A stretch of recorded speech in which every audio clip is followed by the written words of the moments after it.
নমস্কাৰ টাইম এটৰ দৰ্শকলৈ মই দীপাংকৰে লৈ আহিছোঁ এটা গুৰুত্বপূৰ্ণ খবৰ আৰু ৰাজ্যত অনিৰ্দিষ্টকালীন চকাবন্ধ কাৰ্যসূচী অব্যাহত থাকিব আৰু কালি যি বৈঠক অনুষ্ঠিত হৈছিল পৰিবহণ মন্ত্ৰী চন্দ্ৰমোহন পাটোৱাৰীৰ সৈতে মটৰ পৰিবহণ সন্থাৰ যি বৈঠক অনুষ্ঠিত হৈছিল আৰু সেই বৈঠকত কোনো ধৰণৰ সুদুত্তৰ লাভ নকৰাৰ ফলতে অব্যাহত থকাৰ কথা ঘোষণা কৰিছে অনিৰ্দিষ্টকালীন চকাবন্ধ কাৰ্যসূচী আৰু ইতিমধ্যে চৰকাৰৰ ফালৰ পৰা ব্যৱস্থা গ্ৰহণ কৰিছে যে 650খন এএছটিচিৰ বাছ চলিব ৰাজ্যত আৰু ইয়াৰে 250খন বাছ গুৱাহাটীত চলিব আৰু চকাবন্ধ উঠাই নলয় সদৌ অসম মটৰ পৰিবহণ সন্থাই পৰিবহণ মন্ত্ৰী চন্দ্ৰমোহন পাটোৱাৰীৰ বৈঠকত কোনো সমাধান সূত্ৰ নোলাল আৰু অমীমাংসিত মটৰ পৰিবহণ সন্থাৰ সৈতে চৰকাৰৰ বৈঠক কোনো ধৰণৰ সুদুত্তৰ লাভ নকৰিলে এই বৈঠকত অমীমাংসিত হ'ল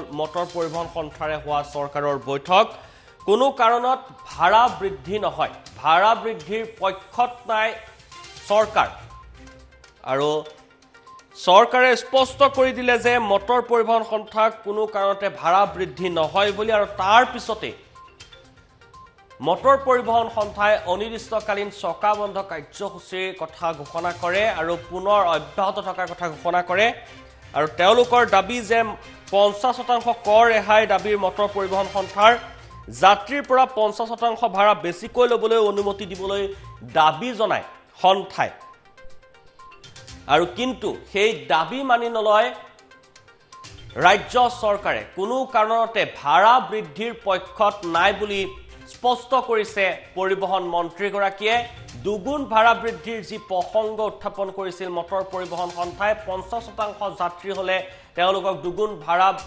বৃদ্ধি কৰিব লাগিব সেই দাবী কোনো কাৰণতে মানি নলয় বুলি স্পষ্ট কৰি দিয়ে মটৰ পৰিবহণ সন্থাক ৰাজ্য চৰকাৰে আৰু পৰিবহণ মন্ত্ৰীগৰাকীয়ে সেই স্থিতি অটল আছে আৰু তাৰ বাবে চৰকাৰে ইতিমধ্যে প্ৰতিদিনে পুৱা 6 বজাৰ পৰা নিশা 10 বজালৈ এএছটিচিৰ 600খনকৈ বাছ 650খন বাছ ৰাজ্যত চলিব বুলি জনায় আৰু ইয়াৰে 250খন বাছ গুৱাহাটীতে চলিব এএছটিচিৰ আৰু কালিৰ বৈঠকত সুদুত্তৰ লাভ নকৰাৰ পিছতে মটৰ পৰিবহণ সন্থাই অনিৰ্দিষ্টকালীন চকাবন্ধ কাৰ্যসূচী অব্যাহত থাকিব বুলি ঘোষণা কৰে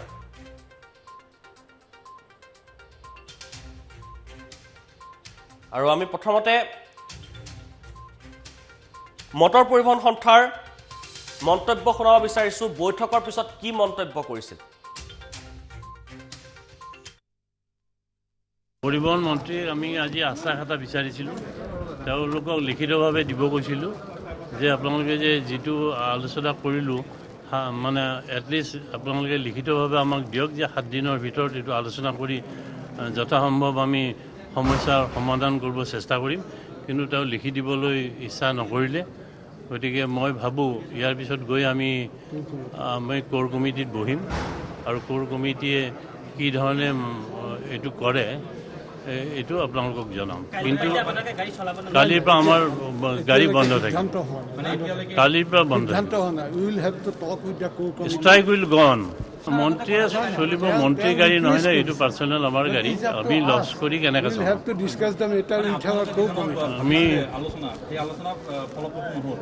ফলপ্ৰসূ নহ'ল আমি যিটোৱে বিচাৰিছিলোঁ তেওঁ সেইটোৱে কয় যে এইটো ক'ভিডৰ সেইটো হেল্থ ডিপাৰ্টমেণ্টৰ পৰা এইটো ল'ব লাগিব কিন্তু আমি মেমৰেণ্ডাম দি আজি 6 মাহ আগৰ পৰা দি আছোঁ যদি এনেকুৱা সৎ উদ্দেশ্য আছিলেই তেতিয়াহ'লে ইতিমধ্যে তেওঁলোকে হেৰিৰ পৰা হেল্থ ডিপাৰ্টমেণ্টৰ পৰা এইটো কনফাৰেঞ্চ ল'ব লাগিছিলে কাৰণ আমি কৈছিলোঁ যে আমাক ভাড়া বৃদ্ধি কৰি দিব নালাগে আমাক 100% মাস্ক পিন্ধি আমাৰ পেছেঞ্জাৰ উঠিব আমাক গাড়ীখিনি চলাবলৈ অনুমতি দিয়ক সেইটোও মান্তি নহ'ল গতিকে একো নাপালে আমি যি কাৰণে আন্দোলন কৰিছিলোঁ এইটোতো আমাৰ কাৰণে সম্ভৱ নহয় আমি আচলতে উপায় নোপোৱাতহে আন্দোলন কৰিছিলোঁ আমিতো ফূৰ্তি কৰি আন্দোলন কৰা নাই যে ইকনমিকেলি ভাইবল নহয় কাৰণে আমি আন্দোলন কৰিছিলোঁ এতিয়া যদি আমি আকৌ কালিৰ পৰা উইথড্ৰ কৰোঁ এইটো কথাটো বৰ ঠিক নহ'ব কাৰণ আমাৰতো এনেই লছ আছে যোৱা 6 মাহ আমাৰ যথেষ্ট লছ হৈছে আৰু বহি থাকিলে আমাৰ এতিয়া লাভেই হৈছে বৰঞ্চ কাৰণ চলিলে আমাৰ চালকসকলে এজন দুজন পেছেঞ্জাৰ বেছি লয়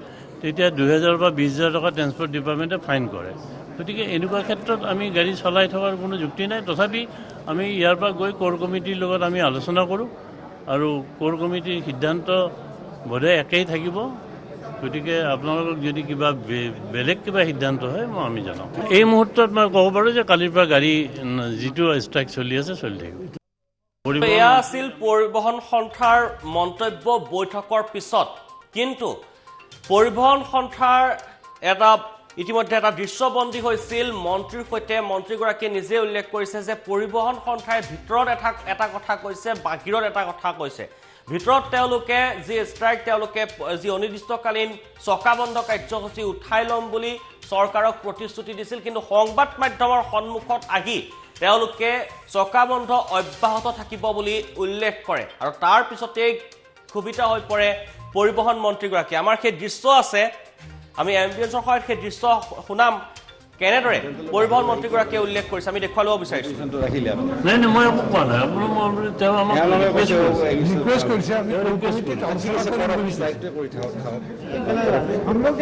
হ'ব দিয়ক, আপোনাৰ দাবীখন দি থৈ দিয়ক, আমি চাওঁ সেইটো ফাইনেন্সিয়েল এগ্ৰী কৰিলে হ'ব, নহ'লে নহয়। আপোনাৰ যি কৰে পৰিত্যাগ কৰে। আপোনাৰ বাৰে বাৰে মই কথাটো ক'লোঁ, কোৱাৰ পিছতো আপুনি আপোনালোকে এনেকুৱা হেৰি কৰি থাকে।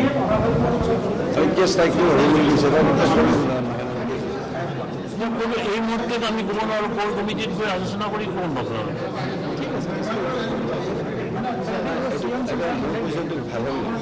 আপুনি তাতে নাপায় যে আমি নোৱাৰোঁ উঠাব, নক'লেগীয়া যে আমি উঠাব নোৱাৰোঁ, নক'লেগীয়া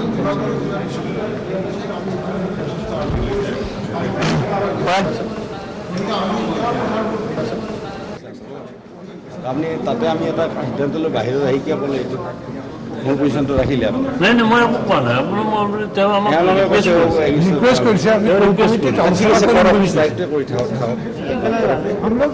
হ'ব দিয়ক, আপোনাৰ দাবীখন দি থৈ দিয়ক, আমি চাওঁ সেইটো ফাইনেন্সিয়েল এগ্ৰী কৰিলে হ'ব, নহ'লে নহয়। আপোনাৰ যি কৰে পৰিত্যাগ কৰে। আপোনাৰ বাৰে বাৰে মই কথাটো ক'লোঁ, কোৱাৰ পিছতো আপুনি আপোনালোকে এনেকুৱা হেৰি কৰি থাকে।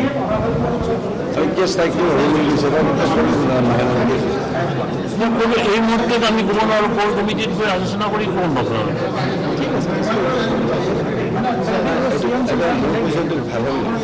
আপুনি তাতে নাপায় যে আমি নোৱাৰোঁ উঠাব, নক'লেগীয়া যে আমি উঠাব নোৱাৰোঁ, নক'লেগীয়া।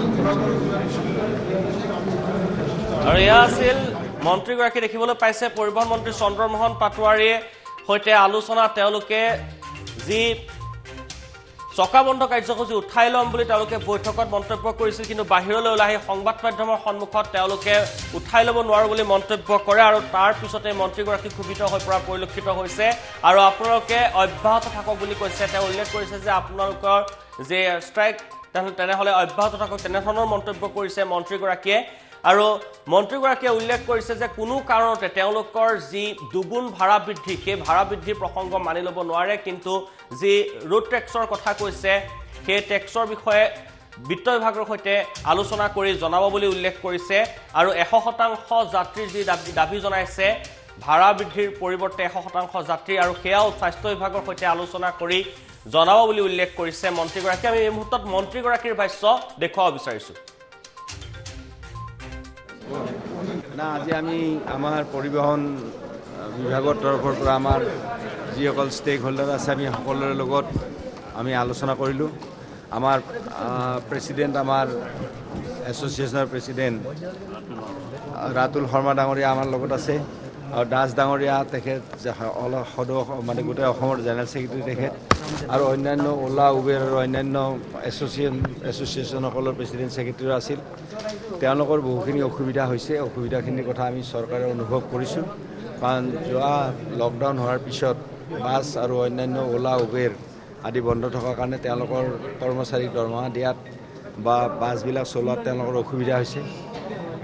তেওঁলোকে এতিয়া আজি দাবী কৰিছে যে 50% নহয় 100% তেওঁলোকক পেচেঞ্জাৰ লৈ চলিব দিলে তো তেওঁলোকে আচল ভাড়াটোৰ লগত তেতিয়া ভাড়া বৃদ্ধি নহয়, তেনেকৈ তেখেতসকলে এটা আবেদন চৰকাৰক কৰিছে। গতিকে আমি তেখেতসকলক কৈছোঁ যে আমি স্বাস্থ্য বিভাগৰ যিটো ক'ভিড প্ৰট'কল, সেই প্ৰট'কল মতে স্বাস্থ্য বিভাগৰ পৰা আমি অনুমতি ল'ব লাগিব এই ক্ষেত্ৰত, আৰু অনুমতি লৈ স্বাস্থ্য বিভাগে যদি অনুমতি দিয়ে তেতিয়াহ'লে আমি তেখেতসকলক হয়তো আমি এই ব্যৱস্থাখিনি স্বাস্থ্য বিভাগৰ অনুমতি সাপেক্ষে আমি কৰিব পাৰিম। আৰু অন্যান্য কিছু কথা তেখেতসকলে দিছে, দাবী দুবা কেইটামান দিছে, সেইকেইটাতো মানে বিত্ত বিভাগৰ লগত সেইকেইটাও আমাৰ জড়িত আছে। গতিকে আমি বিত্ত বিভাগৰ লগত সেই বিষয়কেইটাও আমি টেক আপ কৰিম। আৰু আজি আমি সকলোৱে আলোচনা কৰিম। আমি যদিও গভৰ্ণমেণ্ট, তেওঁলোকৰ যদিও নন গভৰ্ণমেণ্ট, কিন্তু আমি গোটেই ৰাজ্যখনৰ পৰিবহণ ব্যৱস্থাটোত আমি এখেতসকল, আমি চৰকাৰে, আমি এটা ট্ৰান্সপৰ্ট পৰিয়াল হিচাপে আমি কাম কৰি আছোঁ। ক'ভিডৰ সময়তো তেখেতসকলৰ বাছ বা সাধাৰণ সৰু সৰু গাড়ী যিমান আছে গোটেই জিলাবিলাকত তেখেতসকলে দিছে। আৰু ইমান ৰিস্কৰ মাজতো ASTCৰ বাহিৰত তেওঁলোকৰ গাড়ীবিলাক, তেওঁলোকৰ ড্ৰাইভাৰবিলাকে ৰিস্কৰ মাজত কাম কৰিছে। গতিকে তেনেকুৱা এটা ক্ষেত্ৰত আজি আলোচনাটো আমাৰ হৈছে। গতিকে আমি তেওঁলোকৰ পৰা কিছুদিন লৈছোঁ যে এসপ্তাহমান আমি গোটেই কথাখিনি বিচাৰ বিবেচনা কৰি চাওঁ। তাৰ পৰৱৰ্তী দিনত আমি তেখেতৰ লগত প্ৰয়োজন হ'লে আৰু এবাৰ বহি ল'ম।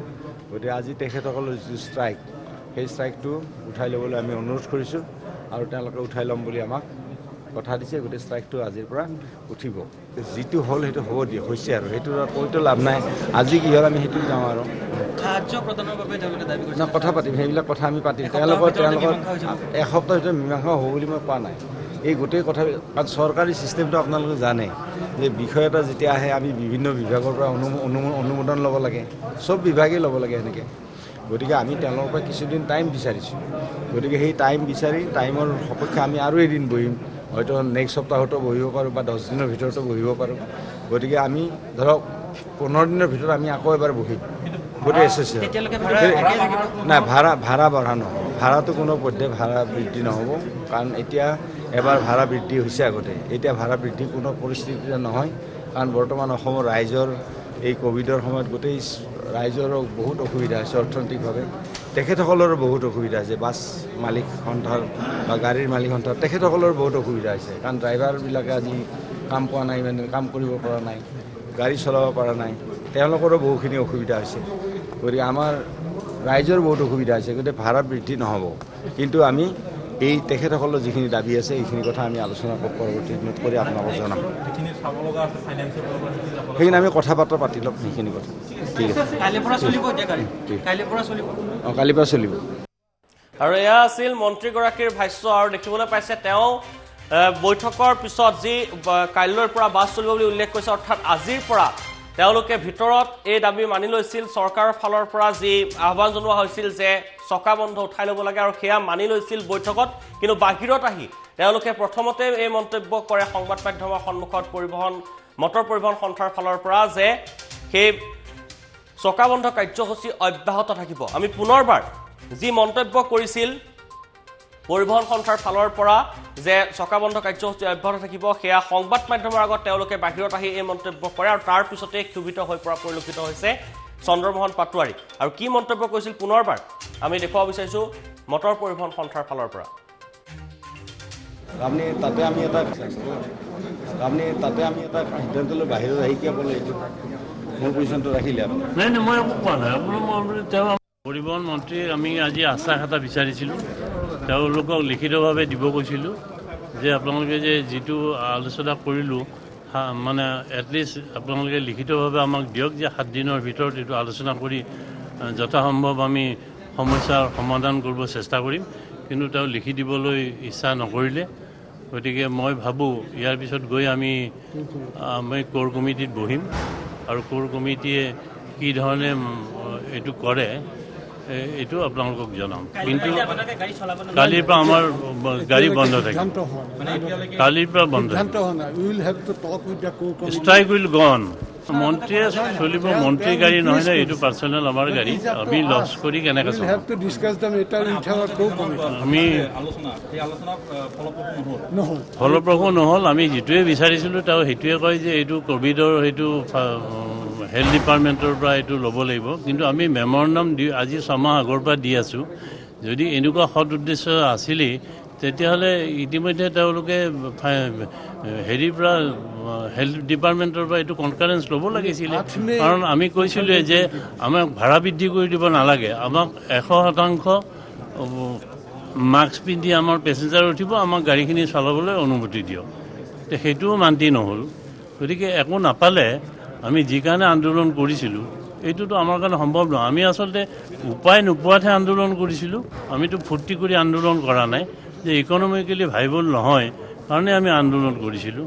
এতিয়া যদি আমি আকৌ কালিৰ পৰা উইথড্ৰ কৰোঁ, এইটো কথাটো বৰ ঠিক নহ'ব, কাৰণ আমাৰতো এনেই লছ আছে। যোৱা 6 মাহ আমাৰ যথেষ্ট লছ হৈছে আৰু বহি থাকিলে আমাৰ এতিয়া